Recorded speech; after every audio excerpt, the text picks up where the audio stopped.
as promised. We are joined right now by the manager of the San Diego Padres. Led them to an 89-73 regular season record last year.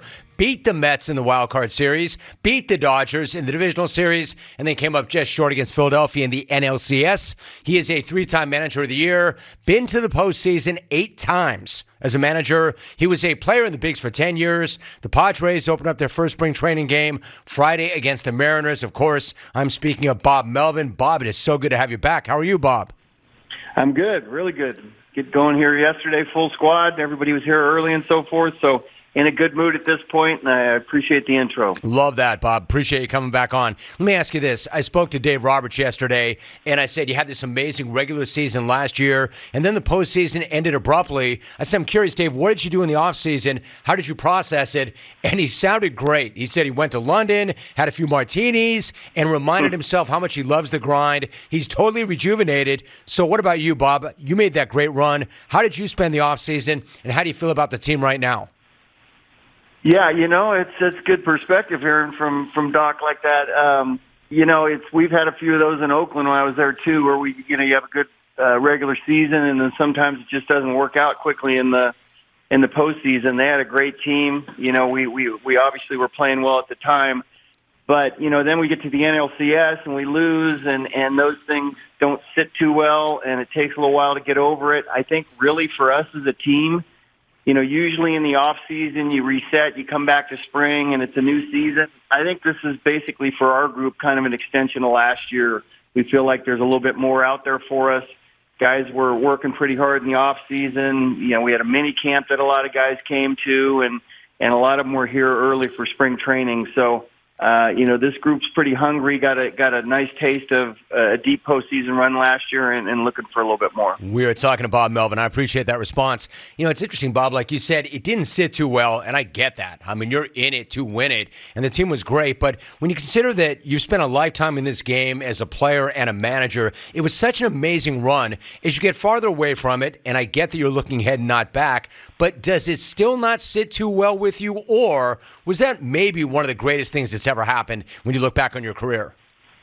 Yeah, a little of both, really. So, if you really try to sit back and take, look at a perspective in that, when we started spring training, if someone would have told us that, we're in the NLCS, you probably have to take it based on where the team was the year before. So in that respect, you realize that you've made some strides. We've set a culture here with a new coaching staff and brought in some new players here too that are hungry to win.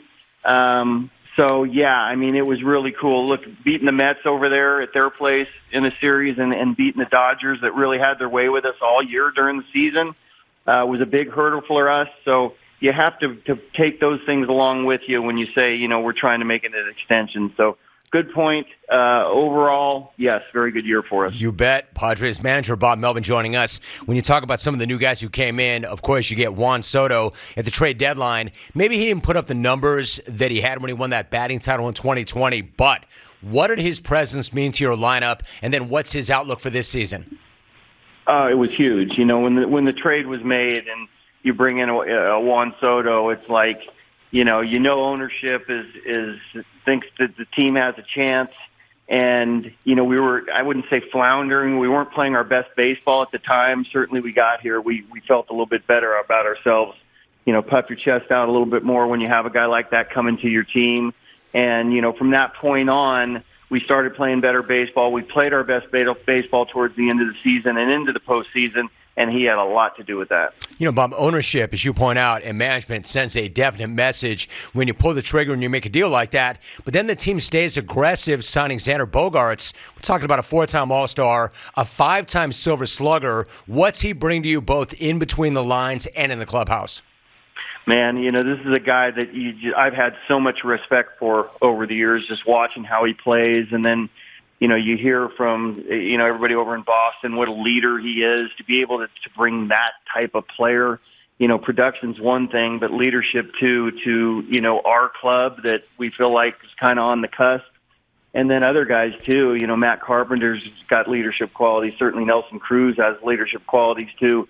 We brought in any number of guys that we feel are going to enhance our chances. And then, Fernando Tatis Jr. is looming as well. So, with what was a really good club last year, we feel like we have a chance to be better this year. I'm going to ask you about Fernando in a minute, but there's intangibles and leadership qualities like you're talking about, and then there's just flat out star power, right? And big time talent. So much so that Mike Schilt, a senior advisor with the team and a former manager of the Cards, said, quote, "We've got the baseball Beatles right now." It's a great quote. Is that how it feels to you?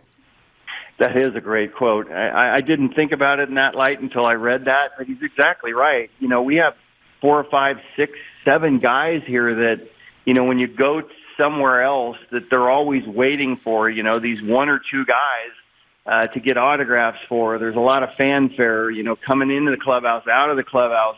These guys, it is similar to like a rock star or a rock band. So I think that was well timed and well said by him. And now that I've heard that, it does feel a little bit like that. It does. Padres manager Bob Melvin joining us for a few more moments. You mentioned Fernando Tatis. He's still serving a suspension, but can you update us? How does he look to you physically right now? And then how would you describe his headspace and mindset? Man, he looks really good. For a guy that's gone, haven't played basically in 15 months, has gone through 3 surgeries, 2 on the wrist and 1 on the shoulder. You have your doubts and how long this is going to take and what he's going to look like when he first comes back. Is he going to be favoring anything? This guy's ready to play. As a matter of fact, he was arguing with me about getting in that first spring training game here. That's how good he feels. But there are a few more boxes he needs to check. We've got him diving back into bases, doing some things before we get him. But, he'll be somewhere in the first week of games here, and he's just itching to go. He's got one of those personalities that's just so infectious. His athletic ability is just off the charts. Probably could play any sport, any position, that type of athlete. So it's really exciting to think what this thing's going to look like when he comes back. And I couldn't be more pleased with his progress physically right now. So, Bob, before I let you go, let me ask you about Manny Machado, because he confirmed his plans to opt out of his contract. I know you'll let the front office handle business matters. I know that you'll manage the players you do have, but I'm kind of curious about what your reaction was to that. Better to say it and so you're not asked about it all year long, or maybe better to leave that unsaid? Look, it was in his contract, so, it is what it is. I know he loves it here. I know ownership, front office, players. This is a guy that really took his leadership qualities to another level last year. So Peter Seidler's shown that he's taken care of our guys here, and I know he loves Manny. So probably better just to get it out of the way right now, and we move forward. Go through some drama with it right now, where we might have to deal with it later. But we knew it was in the contract with the money that was given out last year.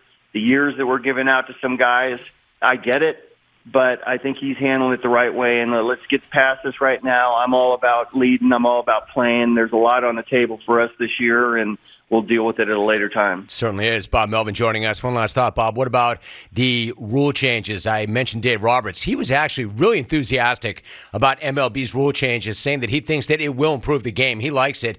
Generally speaking, how do you feel about the bigger bases, the pitch clock, and the shift being banned? Yeah, and then the throwovers too. Right. 2 throwovers. It feels like a lot going into spring training. I'm glad we have spring training to work through it. Right now when we're throwing lives and so forth, we have the pitch clocks there. We want guys to be cognizant of it. I think the hitters might have a little tougher time actually with the pitch clock maybe than the pitchers do. But if it speeds up the game and makes it a better product and more people watch and it's just better for the baseball world, then I'm for it as well. There are going to be some hiccups probably going through spring training, but like anything, that's what spring training's for, and hopefully have them all ironed out by the time the season starts. It's almost exactly what he said, the same thing, that it probably is going to hurt the batters more than the pitchers initially, but if it's better for the game, and it might be, then it's better for everybody. He is the manager of the Padres. They are coming off an amazing year. He is setting his sights on the coming season. Bob, I really appreciate you. You know this. I've always appreciated all of our conversations, and great to have you back. Thanks so much.